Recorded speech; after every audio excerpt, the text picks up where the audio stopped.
students. Today we discussed another topic, that is organ. In the previous topic, we discussed different types of the plant cells and the animal cells. Animal cells are the epithelial tissue, connective tissue, muscular tissue and the nervous tissue. What are the functions of these tissue and where it is found, we discussed in the previous lecture. While in the plant tissues included epidermal tissue, photosynthetic tissue, sporting tissue and the vascular tissues, what are the function of these plant tissues and where it is formed? We discussed these topics in the previous lecture. Now today we discuss another topic, that is organ. When cell combines, they will form tissue, and when tissue combines, they will form organs. When cell combine, they will form the tissue. We discussed it in the previous lecture. Now organ is formed when tissue will join. When all the tissue combines, they will form the organs. I am giving the example, that is stomach.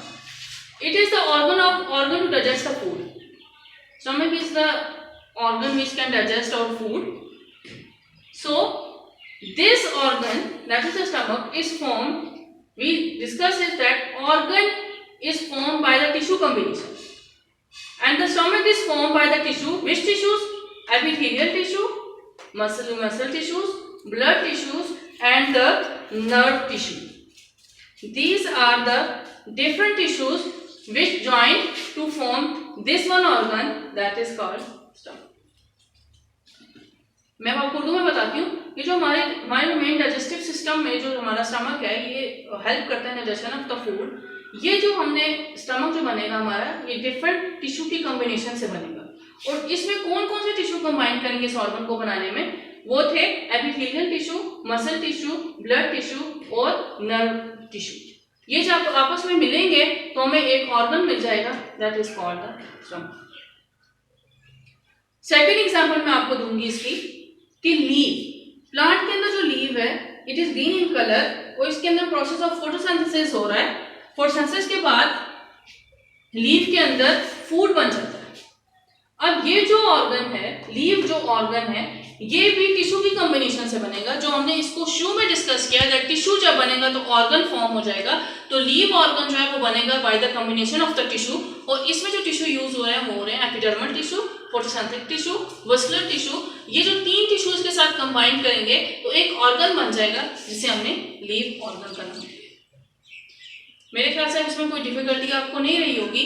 Example से हमें ये बात prove हो चुकी है कि जब tissue combine करते हैं तो ऑर्गन बन जाता है. जो हमने डाइजेस्टिव ऑर्गन एक को डिस्कस किया और उसके बाद हमने एक लीव ऑर्गन को डिस्कस किया कि इनमें कौन कौन से टिश्यू कंबाइन हुए और ये वाले ऑर्गन बन गए. अब नेक्स्ट हम लोग डिस्कस करें ऑर्गन सिस्टम. हमने कहा जब टिश्यू कंबाइन करेंगे तो ऑर्गन बनेगा. अब जब ऑर्गन जब ग्रुप में काम करेंगे they will form the organ system. Means जब ऑर्गन जो है वो सब इकट्ठे होकर काम करें, जो group of organs combine, they will form the organ system. ये एक बिल्कुल सिंपल सी बात है. जब सेल कंबाइन करते हैं टिश्यू बनता है, टिश्यू कंबाइन करते हैं ऑर्गन बनता है, ऑर्गन कंबाइन करते हैं they will form the organ system. और जब ऑर्गन सिस्टम सारे कंबाइन हो जाए तो एक ऑर्गेनिज्म बन जाते हैं. इट में भी एनिमल, ह्यूमन बीइंग्स और द प्लांट्स. अब हम लोगों ने डिस्कस किया कि ग्रुप ऑफ ऑर्गन जब आपस में ग्रुप बनेगा इनका पूरा तो एक ऑर्गन सिस्टम बना देंगे. और इसने एग्जांपल दी है कि हमारी बॉडी के अंदर 206 बोन्स हैं. अब ये जो इन बेबी स्मॉल बेबीज के अंदर 300 बोन्स हैं और हमारी बॉडी के अंदर 206 बोन्स हैं. अब ये जो 206 बोन्स हैं जब ये कंबाइन करते हैं they will form the skeletal system. जब ये 206 बोन्स कंबाइन करेंगे they will form the skeletal system. और मेन फंक्शन क्या है स्केलेटल सिस्टम का? क्योंकि हमारी बॉडी को सपोर्ट करता है और हमारे जो इंटरनल ऑर्गन्स हैं दैट इज हार्ट, ब्रेन को ये प्रोटेक्ट करता है.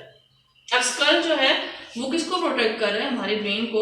इसी तरह से हमारा जो हार्ट है उसको ब्रेन कर रहे हैं, हमारी ये रिब केज वगैरह जो है इसको प्रोटेक्शन दे रही है, लंग्स को प्रोटेक्ट कर रहे हैं. तो इस तरह से ये जो स्केलेटल सिस्टम है ये बोन्स का बना हुआ है. उस बोन्स का स्पेशल काम ये है कि ये सपोर्ट करता है और प्रोटेक्शन करता है इंटरनल ऑर्गन्स की. और थर्ड वन इसका फंक्शन ये है, it help in the movement में भी हेल्प करता है. This is the skeletal system, it is the organ system. अब आगे उसने हमें कुछ डिफरेंट ऑर्गन सिस्टम्स बताए हैं कि ह्यूमन बीइंग्स के अंदर ये सारे ऑर्गन सिस्टम्स मौजूद हैं. अब हम लोग इन ऑर्गन सिस्टम को डिस्कस करते हैं. इसमें से पहला जो है वो है सर्कुलेटरी सिस्टम. सर्कुलेशन, इस सर्कुलेशन ऑफ समथिंग, और उसमें जो सर्कुलेशन हो रही है वो हो रही है ब्लड की। जब ब्लड पूरी बॉडी में मूव करता है in the body, that is called circulatory system, और जब इसकी सर्कुलेशन ऑफ ब्लड होती है तो वो सर्कुलेशन ऑफ ब्लड में क्या चीज इन्वॉल्व हो जाती है, it help in the transport of the food, oxygen, carbon dioxide and water. Circulatory system में क्या मूव कर रहा है, ब्लड मूव कर रहा है थ्रू आउट द बॉडी, और ये ट्रांसपोर्ट कर रहा है हमारी बॉडी के ब्लड के अंदर जो है वो ये सारी चीजें मिक्स हैं। वो कौन कौन सी चीजें मिक्स हैं, वो है फूड है हमारे, और ऑक्सीजन, कार्बन डाइऑक्साइड, वेस्ट, ये सारी चीजें जो हमारे ब्लड के अंदर मिक्स हो जाती हैं, जो कि हमारी पूरी बॉडी में सर्कुलेट करती है। नेक्स्ट वन जो हमारा ह्यूमन ऑर्गन सिस्टम में है, डाइजेस्टिव सिस्टम। डाइजेस्टिव मीन कि digestion, help in the digestion. इसके अंदर डिफरेंट ऑर्गन्स इन्वॉल्व हो जाते हैं जो हमारे फूड को डाइजेस्ट करते हैं, और इस सिस्टम का मेन फंक्शन क्या है, it help in the digestion of the food, means break down of the food into the simple substances.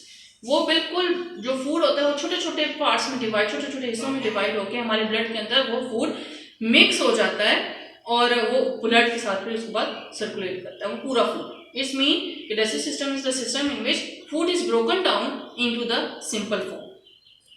Next one है, third one human organ system है, वो है respiratory system. Respiration mean it is concern with the respiration, और इसमें क्या होगा respiratory system में, ये हम ऑक्सीजन अपनी बॉडी के अंदर लेके जाएंगे और कार्बन डाइऑक्साइड बाहर लेके जाएंगे। अब जो ऑक्सीजन जो हम लोग ब्लड के बॉडी के अंदर लेके जा रहे हैं वो जाके मिक्स हो जाएगा इनटू द ब्लड, और वहां से ब्लड में जो हमारा कार्बन डाइऑक्साइड होगा वो उसको रिमूव कर देगा। ये है जी रिस्पायरेटरी सिस्टम। मीन रिस्पायरेशन में हम लोग ऑक्सीजन इनहेल कर रहे हैं, और एक्सहेल जो चीज कर रहे हैं वो है कार्बन डाइऑक्साइड, और ये ऑक्सीजन जो है जाके ब्लड में मिक्स हो जाएगी, और ब्लड में जो कार्बन डाइऑक्साइड मिक्स है वो हमारी बॉडी से बाहर निकल जाएगी। नेक्स्ट वन है हमारा अगला सिस्टम है excretory system. Mean excretion, removal of the waste from the body. हमारी बॉडी में जो भी वेस्ट प्रोड्यूस होगा in the form of urine, जो है जो भी वेस्ट है वो हमारी बॉडी से बाहर निकल जाएगा, और इस सिस्टम में जिसमें हम लोग वेस्ट को बाहर निकालें, इस सिस्टम को हम कहते हैं excretory system. Excretory system is system in which we remove the waste from our body. Next one system is skeletal system. Skeletal system means skeleton. अभी हम लोग ने अभी भी डिस्कस किया, there are 206 bones, when these bones combine they will form the human skeleton। तो अब जो स्केलेटल सिस्टम है इसका मेन फंक्शन ये है that it help to support and protect our body। हमने अभी इस चीज को डिस्कस किया है कि हमें सपोर्ट भी दे रहा है, प्रोटेक्ट करें इंटरनल ऑर्गन्स, कोई भी हमारी ब्रेन जैसे इंटरनल ऑर्गन है, हार्ट है, लंग्स है, हमारी इंटरनल ऑर्गन्स है, इनको प्रोटेक्शन करें हमारी बोन्स, और साथ साथ इसकी मूवमेंट में भी हमारी हेल्प करें।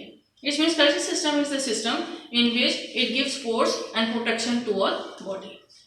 Next one system is nervous system. Nervous system जो है वो क्या करता है, कंट्रोल्स our body, मतलब पूरी बॉडी के जितने भी एक्शंस हैं, जो भी हम लोग एक्शन करें, कोई भी मूवमेंट, पूरी बॉडी की जो कंट्रोल है वो हमारा नर्वस सिस्टम का है, और नर्वस सिस्टम में हमारा ब्रेन और स्पाइनल कॉर्ड इन्वॉल्व है। तो main function of the nervous system is that it controls our body, and इसके अंदर जो चीज़ें, दो मेजर जो इसकी चीज़ें हैं जो हमारी पूरी बॉडी को कंट्रोल करी हैं, वो हमारा brain and the spinal cord.